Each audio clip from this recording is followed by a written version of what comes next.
Good morning dear students. आज हम बात करेंगे फिजिक्स क्लास 12। इससे पहले के पार्ट नंबर 7 तक आप लोगों ने पढ़ा एम्पियर के नियम के प्रयोग नंबर 3।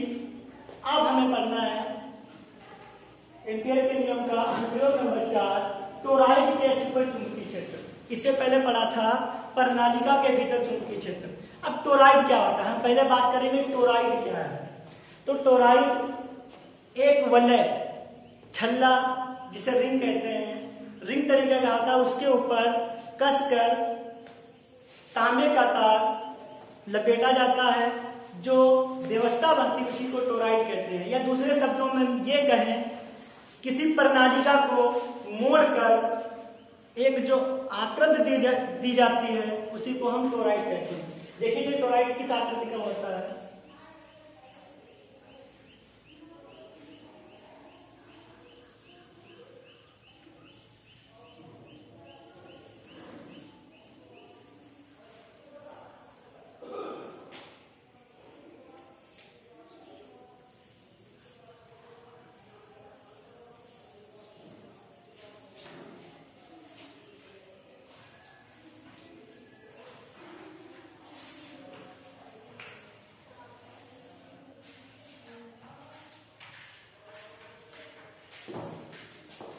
ये टोरॉइड है। टोरॉइड क्या होता है, एक वलय होता है, उसके ऊपर तांबे का तार कसकर लपेटा जाता है, जो व्यवस्था बनती है उसी को हम टोरॉइड कहते हैं। हमें क्या करना है, टोरॉइड के अक्ष पर चुंबकीय क्षेत्र। तो इसके लिए इसका अक्ष मान लीजिए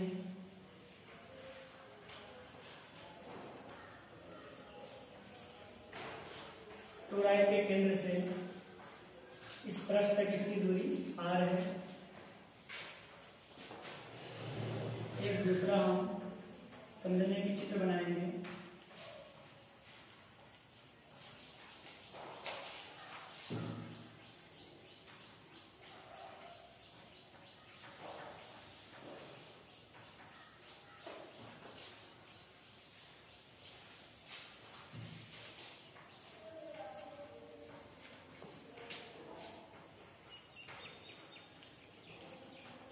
धारा को प्रदर्शित किया जा रहा है। तो अंदर की ओर धारा की दिशा होती है, उसको हम क्रॉस से प्रदर्शित करते हैं। जो बाहर की ओर होती है उसे डॉट से प्रदर्शित किया जाता है।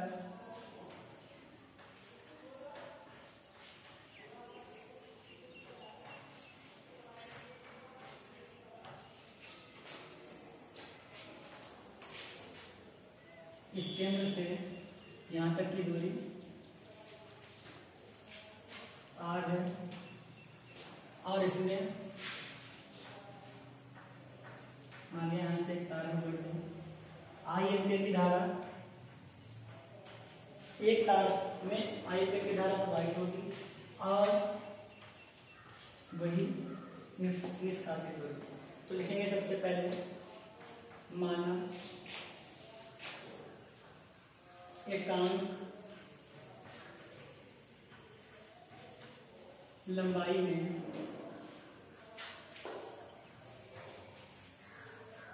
फेरों की संख्या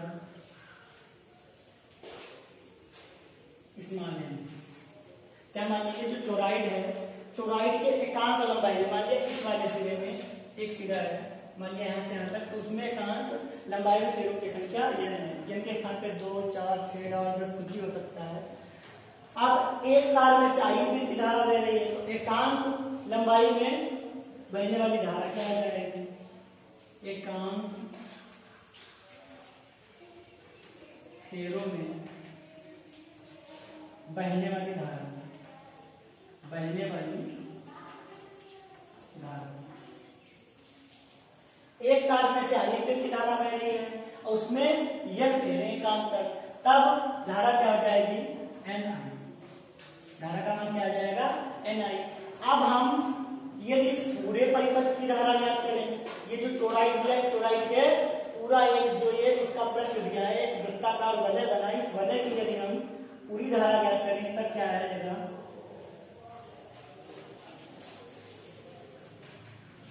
टोरॉइड में कुल धारा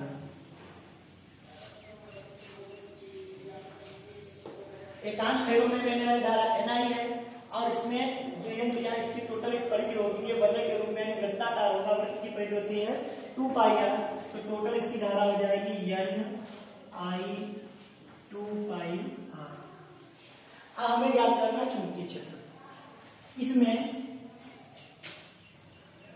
एक वृत्त बना हुआ है और चुंबकीय क्षेत्र, और जब धारा की बात करेंगे तो इसमें जो चुंबकीय क्षेत्र होगा सदैव समांतर होगा। जिस तरीके से समांतर रेखाएं खींचते हैं स्पर्शी, उस तरीके से समांतर यानी वेक्टर इस तरीके से, अर्थात धारा और चुंबकीय क्षेत्र दोनों एक ही दिशा में होंगे। जब एक ही दिशा में होते हैं उस समय कोण बनता है 0 अंश। अब एम्पियर के नियम से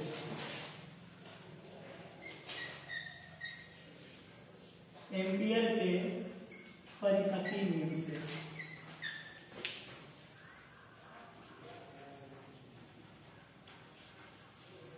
एम्पियर का परिपथी नियम क्या होता है? समाकलन vector B dot D vector L बराबर μ0 सिग्मा।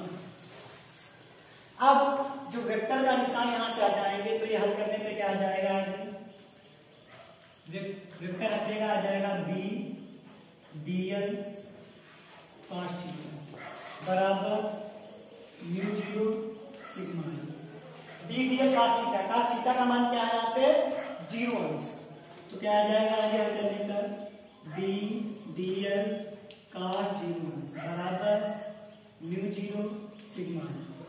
तो इसको आगे हल करेंगे तो cos 0 का मान 1 होता है, तो आ जाएगा बी dl cos 0 का मान 1 बराबर μ0 सिग्मा। यहां से बी बाहर आ जाएगा, तब आ जाएगा बराबर बी इंटीग्रल dl बराबर μ0 सिग्मा। बी ये dl क्या है? dl जो ये पृष्ठ दिया है, इस पृष्ठ की कुल लंबाई, मतलब ये dl अनुपात से यहाँ से तो एक अनुपात से dl। आइए इस तार की हमें टोटल लंबाई याद करनी है। टोटल लंबाई याद करेंगे तब इसकी परिधि हो जाएगी। परिधि क्या होती है? dl का समाकलन करेंगे पहले तो इसको ये लिख सकते हैं बराबर μ0 सिग्मा i, तब आ जाएगा b, और ये यानी तार की इस पृष्ठ की कुल लंबाई यानी कि वृत्ताकार जो वलय है इसकी परिधि, वृत्ताकार वलय की परिधि सूत्र होता है 2πr बराबर μ0, और सिग्मा i का मान यानी इसमें बहने वाली कुल धारा में पहले ही क्या कर रहे हैं, टोराइड की कुल धारा क्या है? NI 2πr 2πr कैंसिल हो जाएगा, तो क्या आ जाएगा? b बराबर μ0 NI। यही सूत्र जब हमने इससे पहले एम्पियर के नियम का अनुप्रयोग नंबर 3 पढ़ा था, जिसमें हमने पढ़ा था प्रणालिका के भीतर किसी बिंदु पर चुंबकीय क्षेत्र की तीव्रता, तब भी b बराबर μ0 NI यही सूत्र आया था। इससे यही स्पष्ट होता है कि प्रणालिका को मोड़कर ही एक टोराइड बनाया जाता है। प्रणालिका के लिए जो सूत्र आया था वो भी था b बराबर μ0 NI। एक बार फिर से सभी लोग देखेंगे एम्पियर के नियम के अनुप्रयोग हम पढ़ रहे थे। अनुप्रयोग नंबर 4 है टोराइड के अक्ष पर चुंबकीय क्षेत्र। तो टोराइड क्या होता है? एक छल्ला जैसा होता है, रिंग, कोई भी कुचालक पदार्थ का बना होता है, चालक नहीं होना चाहिए, और उसके ऊपर विद्युत रोधी तार, अर्थात जो तार होता है तार के ऊपर जो एक कोई पदार्थ कुछ ना कुछ लगा होता है वो विद्युत रोधी होना चाहिए, अर्थात वो भी कुचालक पदार्थ होना चाहिए। उस रिंग पर जब तार को हम कसकर लपेटते हैं जो व्यवस्था बनती है उसी को टोराइड कहते हैं। या दूसरे शब्दों में हम कहें तो टोराइड क्या है? किसी प्रणालिका को मोड़कर वलय का रूप दे दिया जाए, जो व्यवस्था बनती है, जो आकृति होती है, उसी को हम टोराइड कहते हैं। अब हमें टोराइड के अक्ष पर चुंबकीय क्षेत्र ज्ञात करना है, तो इसके लिए मान लेंगे इस टोराइड में एकांक लंबाई में पेड़ों की संख्या स्मॉल n है, तो एकांक पेड़ों में बहने वाली धारा क्या आ जाएगी? एक पेड़ में बहने वाली धारा I है, तो एकांक पेड़ों में बहने वाली धारा हो जाएगी NI। टोराइड में कुल धारा हमें याद करनी है, तो इसमें बहुत से पेड़े लगे और एक ये वलय के रूप का है, वलय यानी कि एक वृत्त, और कि परिध के लिए सूत्र होता है 2 पाई आर, इसलिए टोराइड की कुल धारा क्या आ जाएगी NI 2 पाई आर। एम्पियर के परिपथी नियम से, एम्पियर का परिपथी नियम हम पहले से जानते हैं, क्या होता है integral vector B D vector L बराबर म्यू जीरो सिग्मा आई। अब इसको जब हम हल करेंगे बी डी एल, वेक्टर हटाएंगे, वेक्टर हटाने से क्या आता है cos थीटा, तो हो जाएगा B D L cos theta बराबर mu zero sigma I D D L. cos theta के स्थान पे cos जीरो इसलिए है क्योंकि अल्पांश और चुंबकीय क्षेत्र ये दोनों एक ही दिशा में हैं। जब एक ही दिशा में होते हैं उस स्थिति में इनके बीच जो कोण बनता है वो 0 अंश होता है। cos जीरो का मान होता है B D L, cos zero के स्थान पे एक बी डी एल की गुणा करेंगे, बी डी एल आएगा बराबर म्यू जीरो सिग्मा आई बी इंटीग्रल डी एल बराबर म्यू जीरो आई। डीएल का जब समाकलन करेंगे एल आएगा, या हम दूसरे शब्दों में समझना चाहें तो इस तरीके से समझ सकते हैं, ये डीएल अल्पांश समझेंगे एक छोटा सा टुकड़ा, और जब उसका टोटल संपूर्ण भाग हम ज्ञात करने का था तो वृत्त की परिधि आएगी, जो वृत्त की परिधि क्या होती है 2 पाई आर, तो आ जाएगा बी 2 पाई आर बराबर सिग्मा आई। यानी इस वलय में, इस टोराइड में संपूर्ण धारा है वो हमें रखेंगे, तो वो है N I 2 pi R cancel हो जाएगा, आ जाएगा बी बराबर म्यू जीरो एन आई, जो एम्पियर के तृतीय अनुप्रयोग में आया था अर्थात प्रणालिका के भीतर चुंबकीय क्षेत्र।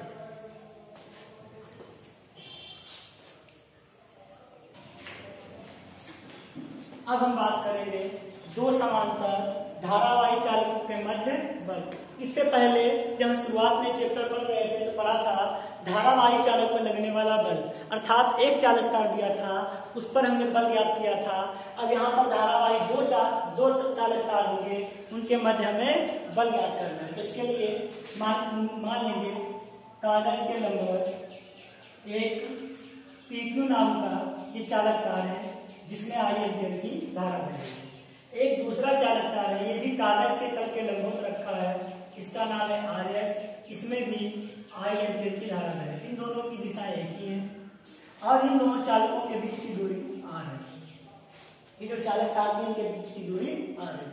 एक चालक तार जो कागज के तल के लंबवत रखा है PQ, उसमें I एम्पियर की धारा बह रही है। एक दूसरा चालक तार इससे r दूरी पर रखा है, उसमें भी I एम्पियर की धारा बह रही है, उसका नाम है RS। अब हमें ज्ञात करना है समांतर धारावाही चालकों के मध्य बल। बल ज्ञात करने के लिए हमें क्या करना होगा, धारावाही चालक पर लगने वाला बल हम लोगों ने पहले ही पढ़ रखा है, होता है F बराबर IPL sin थीटा, यानी हमें धारा की जरूरत है चुंबकीय क्षेत्र। अब एक वैज्ञानिक ने, उनका नाम था ऑस्टर, उन्होंने बताया था यदि किसी चालक तार में धारा प्रवाहित की जाए तो उसके चारों ओर चुंबकीय क्षेत्र उत्पन्न हो जाता है। ये धारावाही चालक तार है, इसमें धारा प्रवाहित होगी तो इसके चारों ओर चुंबकीय क्षेत्र उत्पन्न होगा। तो इस चालक तार के लिए जो चुंबकीय क्षेत्र होगा वो मान लेंगे इस वाले तार में उत्पन्न हो रहा है इधर साइड में, वो है B1। यहीं पे रख देते हैं, चलो B1। और इस वाले चालक तार के लिए जो चुंबकीय क्षेत्र होगा वो होगा इधर साइड में B2, vector B1 vector B2। अब इस चालक तार की लंबाई मान लेंगे वो है L, चालक तार की लंबाई L है। अब इसकी जब दिशा ज्ञात करेंगे तब चुंबकीय क्षेत्र बहने वाली धारा है, तो इस तरीके से इस पे एक बल लगेगा F, और इधर साइड से जब ज्ञात करेंगे तो वो जो बल आएगा ये, इसको नाम दे देंगे, ये भी वेक्टर है। अब धारावाही चालक पर लगने वाला बल क्या होता है, धारावाही चालक पर लगने वाला बल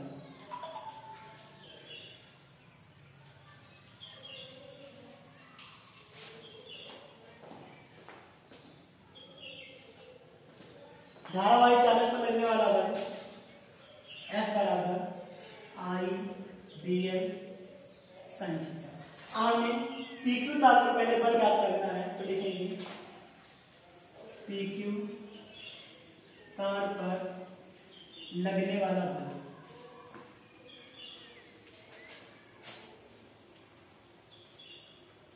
F1 बराबर, इसमें बहने वाली धारा क्या है I1, और इस चालक तार के लिए चुंबकीय क्षेत्र होगा वो क्या होगा B2, क्या है B2, I1 B2 L sin theta, जिसमें कौन बनेगा वो थीटा कितना होगा 90। I1 B2 L sin 90। तो इसको जब आगे हम करेंगे तो क्या आएगा, F1 बराबर I1 B2 L। अब यदि हम बात करें यहाँ से साइन थीटा साइन 90 दिया है, ये चाहे तो साइन थीटा ही रख सकते हैं, साइन थीटा ही रख लें, इसको 90 तक कोण डालें, लास्ट में स्थितियां ले लेंगे कोण की। अब F1 बराबर आ चुका I1 B2 ये साइन थीटा। अब B2 का मान ज्ञात करेंगे तो इसके लिए हम एम्पियर के पहले नियम में, एम्पियर ने क्या बताया था, कोई भी अनंत लंबाई का चालक तार है उससे बिंदु कुछ दूरी पर कोई बिंदु है उस पर उत्पन्न चुंबकीय क्षेत्र की हम लोगों ने गणना की थी। तो आया था B बराबर μ0I/2πr। तो B के स्थान पे उसी तरीके से मान रखेंगे तो आएगा F1 बराबर I1 B2 के स्थान पे क्या आ जाएगा μ0I/2πr sin थीटा। और साथ में ये भी दिया है, ये लिख लेंगे। अब इस यल से इसमें भाग लगा दें तो क्या आ जाएगा F1 बटे अर्थात बल बटे लंबाई, अर्थात एकांक लंबाई पर बल। तो क्या आएगा यहाँ से μ0 अपान 2π I1 I2 बटे r sin थीटा। यह साइन थीटा जो दिया था वो साइन 90 हो चुका था, साइन 90 रख देंगे यहाँ पे। तो इसका मान क्या है, साइन 90 का मान क्या है, तब आ जाएगा F1 बटे बराबर μ0 अपान 2π I1 I2 बटे r।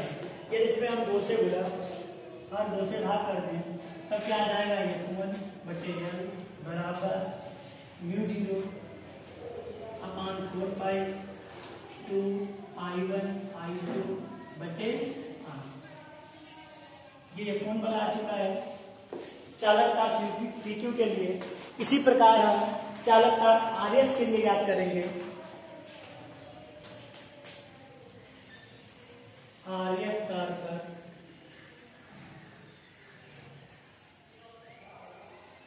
उत्पन्न बल, जब RS तार पर हम बल याद करेंगे उसको नाम दे देंगे F2। तो F2 बराबर हो जाएगा, इसमें बहने वाली धारा क्या I2 और इसके लिए जो चुंबकीय क्षेत्र होगा वो V1 L sin theta. Sine theta यहाँ पर भी थीटा का मान 90 से तो आएगा I2 V1 L। तो आ जाएगा F2 L बटे में डालेंगे, यानी कि एकांक लंबाई पर बल I2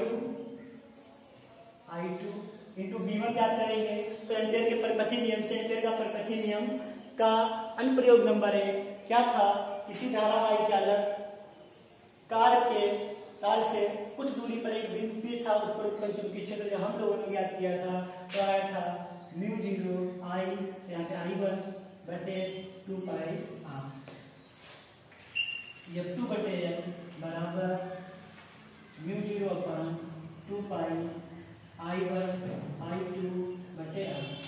जो सूत्र पहले वाले बल के लिए आया ठीक उसी प्रकार दूसरे के लिए आया, इसलिए हम ये कह सकते हैं कि इन दोनों पर जो बल होगा वो परिमाण में बराबर होगा। इनको हमने एक ही दिशा में धाराएं ली थी, इसलिए इन पर जो बल होगा वो प्रतिकर्षण बल होगा। जब हम विपरीत दिशाओं में धाराएं लेंगे तब उन पर जो बल लगने वाला होगा वो आकर्षण बल होगा। इसलिए हम कह सकते हैं F1 बराबर है F2 बराबर है, तो इसके लिए सूत्र आ जाएगा F बटे L बराबर μ0 अपान 2π I1 I2 बटे r। यही है दो समांतर धारावाही चालकों के मध्य बल। फिर से एक बार देखेंगे, हम दो चालक तार PQ और RS कागज के तल के लंबवत मान लीजिए दो तार हैं जिनमें एक में धारा बहने वाली I1 और दूसरे तार में बहने वाली धारा है I2। इसके लिए हम पहले बल ज्ञात करेंगे। तो पहले वाले चालक तार पर जो चालक तार पे बल लगेगा उसके लिए चुंबकीय क्षेत्र दूसरे वाले तार के लिए यानी V2 आएगा, और पहले जो दूसरे तार पर बल लगेगा उसके लिए चुंबकीय क्षेत्र पहला वाला दिया जाएगा। धारावाही चालक पर लगने वाला बल हम जानते हैं सूत्र होता है आई बाय साइन थीटा। इसलिए इक्यू तार पर लगने वाला बल F1 बराबर I1 और इसके लिए चुंबकीय क्षेत्र क्या आएगा V2 L sin थीटा। तो F1 बराबर I1 V2 L sin theta. Sine theta का मान यहाँ पे दिया 90 है, अर्थात जो धारा और चुंबकीय क्षेत्र के बीच में जो कोण बनेगा वो क्या होगा 90 है। साइन 90 का मान क्या होता है 1, तो F1 बराबर आ जाएगा I1 म्यू 0 V के स्थान पर V का मान आएगा म्यू 0 I2 बटे 2 पाई r। L दिया, L से भाग लगा देंगे दोनों पक्षों में, तो ये L कैंसिल होगा। F1 बटे L बराबर म्यू 0 बटे 2 पाई I1 I2 बटे r। ये जिसको 2 से गुणा 2 से भाग कर दें वो हम इसलिए करेंगे क्योंकि म्यू 0.4 पाई का मान होता है 10 की पावर माइनस 7, इसलिए म्यू 0.4 पाई बराबर 2 I1 I2 बटे r। इसी प्रकार आर्य तार पे ज्ञात करेंगे उस पर भी इतना बनाएगा, अर्थात दो समांतर धारावाही चालकों के मध्य बल का फार्मूला आएगा F बटे L बराबर म्यू 0 बटे 2 पाई I1 I2 बटे r न्यूटन प्रति मीटर। अब इसके बाद में जो अगला टॉपिक आएगा ये पार्ट नंबर 8 होगा। नए पार्ट में हम आप लोगों को बताएंगे धारा मापी के बारे में। धारा मापी क्या है, ये कितने प्रकार की होती है, इसकी कार्यविधि क्या है। तब तक के लिए जय हिंद।